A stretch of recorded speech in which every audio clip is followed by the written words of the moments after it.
let me ask you specifically. Yeah. Let's go into where this all started and how it evolved in the New York Times over the weekend and how, because to me, this is right and wrong. This isn't left or right. This isn't Republican or Democrat. But well, this is American. This is a real threat to our republic. So the story that broke Friday night, printed in the New York Times newspaper on Saturday, was written by three people: Adam Goldman, Michael Schmidt, and Nicholas Fandos. Okay, now all three of them have a track record of despising Donald Trump. So everybody should know that right away. Right? These aren't friendly or fair reporters. This piece was planted. You've heard that phrase, I'm sure, that you plant stories. Both parties do it. They give to favorable reporters a scenario they want to see to damage somebody. And obviously, the headline is obvious. FBI opened inquiry into whether Trump was secretly working on behalf of Russia. Can't get more sensational than that. You cannot. So that headline damns the President of the United States. If you read the article, there's, as you pointed out, not one shred of evidence to back up the headline. When I was in Boston University 45 years ago, our first class said you cannot put a story out unless you have evidence the story is true. These reporters have no evidence. They took anonymous sources, as they always do.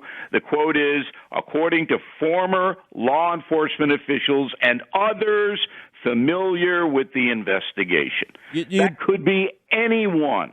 Bill, you do know that Kevin Brock, former assistant director of intelligence at the FBI, he pointed out it's not the agency's job to investigate an administration's foreign policy stance. There was an article on The Hill quoting a former, real quotes, not anonymous sources, saying the New York Times report shows FBI employees were all working outside DOJ guidelines. And then you add to that Rod Rosenstein literally wanting to put a wire on and tape the president, which I guess after you get away with the FISA warrants, why wouldn't you try that? Well, the article itself is inherently dishonest and never should have been published if the editors at the New York Times had any standards, which they do not. Remember, there is an industry that includes the New York Times, Washington Post, cable networks, and network news that is basically in business to destroy Trump. They're not looking for the truth. They're not trying to inform the American people. They want him out. But Bill, okay, Bill, let me ask you this, though. Isn't it almost all print, all networks, all cable, except for a couple of shows on Fox? Yeah, I would say it's national media. I would say 85% of the national media is in business now to remove the president. I think that's accurate. But when you go back to this article and you read the article, which is almost impossible to read, a couple of things do emerge. The leak came out of either the judiciary or oversight committees because these three reporters got to see private sworn testimony by James Baker, the counsel to the FBI. They saw it. Now, the leaker didn't give them the testimony, didn't copy it and give them. That'd be a federal crime. They saw it, which means they were shown it. And in that testimony, Baker said, yeah, some people wanted to investigate Trump on counterespionage. Who were the people? We don't know. It had to be okayed by McCabe, Andrew McCabe. Had to be. He was in charge of the FBI. It had to be sanctioned by Rod Rosenstein and by the Attorney General, Jeff Sessions. Had to be.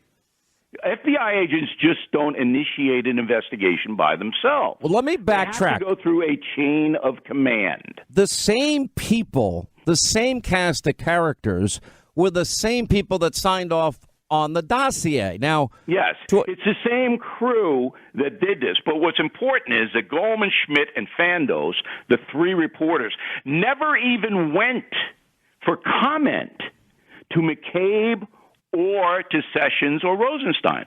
Never asked them whether there was an investigation in the first place and why. Let's look at the timeline. The timeline is you have an unverified, uncorroborated, Clinton bought and paid for Russian, interestingly enough, dossier, not verified, not corroborated, used as the basis to spy on a Trump campaign associate. Now, as Greg Jarrett pointed out, it was a great column out today, over the 10 intervening months from July until May the next year, Lisa Page, Peter Strzok, James Comey, and others, they admitted under oath they didn't have any corroboration whatsoever. In other words, nothing in the dossier was corroborated, nor did they have any evidence, and these are their words, not mine, whatsoever that pointed to any Trump-Russia collusion. None, zero, no evidence. Well, McCabe and Comey were fired, as was Strzok and Page. All four of them were fired. But all four of them were responsible for this New York Times headline, whether there was an investigation into Trump's secretly working on behalf of Russia. Now, let's just get a little humor into this. You and I both know Trump for what, decade? Is there any possibility on the face of this earth that Donald Trump would work for Russia? No. There's none. Okay. There is no possibility. There is nothing in it for him. Okay? It's so absurd for those people who actually know the man, know his business, know how he conducted his life. When I read the article, I almost laughed. All right, quick break. Right back. More with Bill O'Reilly on the other side. Hannity tonight at 9 o'clock. We're going to break all of this down and simplify what can get complicated, but the biggest, phoniest story ever advanced, I think, in my lifetime, and there's been plenty of them. 9 Eastern tonight.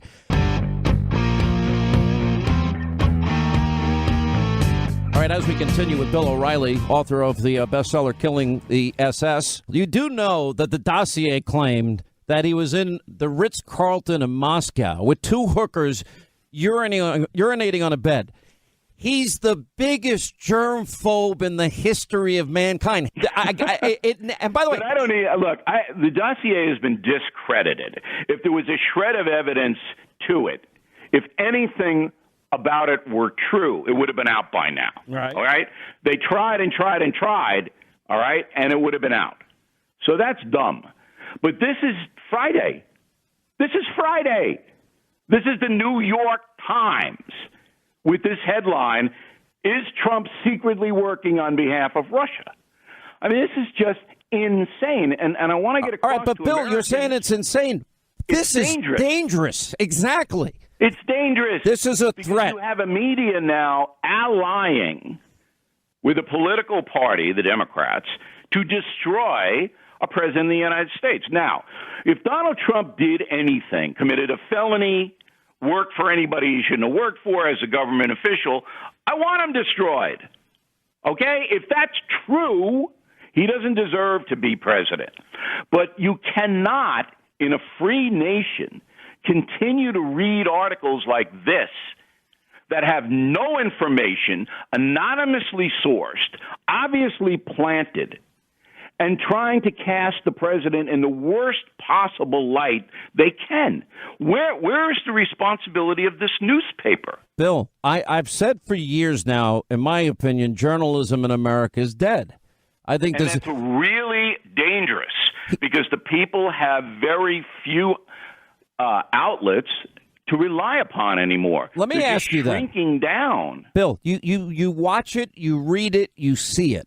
It's breathlessness, it's hysteria, and they're creating a, if you will, a false belief, a false story, no evidence behind it, but they're telling everybody that this president's going to be impeached because of Trump-Russia collusion. Yeah, it's a very interesting thing happened. We're zeroing in on it tonight on BillO'Reilly.com.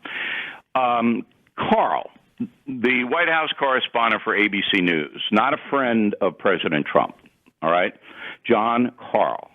Yeah, Jonathan Karl. I have the tape. You want me to play it? I'll play it. Yeah, go. But what I am getting is that this is all building up to the Mueller report and raising expectations of a bombshell report. And there have been expectations that have been building, of course, for over a year on this. But people who are closest to what Mueller has been doing, who have interacted with the special counsel, caution me that this report is almost certain to be anticlimactic. That if you look at what the FBI was investigating in that New York Times report, look at what they were investigating, Mueller did not go anywhere with that investigation. He has been writing his report in real time through these indictments, and we have seen nothing from Mueller on the central question of was there any coordination, collusion with the Russians in the effort to meddle in the elections, or was there even any knowledge on the part of the president or anybody in his campaign with what the Russians were doing? I mean, that's Jonathan Karl. I don't know what the outcome is going to be. I suspect the worst with Mueller based on the team he picked. Look, for Jonathan Karl to say that, he said two things there when you cut through all the verbiage. Number one, the article's a fraud in the New York Times. That Mueller knew from the jump that this was garbage and stayed away from it. That's the headline on the New York Times. Number two, that in this overall report, Mueller does not have any evidence of collusion. That's what Karl is saying. Now, he's an insider. He's a Washington guy. You got to assume he's got sources inside the Mueller investigation. Now, why is Karl saying that? Is he's getting nervous because ABC News is up to its eyebrows in this, and they're starting to back away. That's the first crack. Anyway, Bill O'Reilly, his best-selling book on Amazon.com, bookstores everywhere, Killing the SS. Bill, good to talk to you. Thanks for your insight as always. We appreciate you being with us. And BillO'Reilly.com if you want to check out his webcast. Thank you. Thanks for having me in, Sean.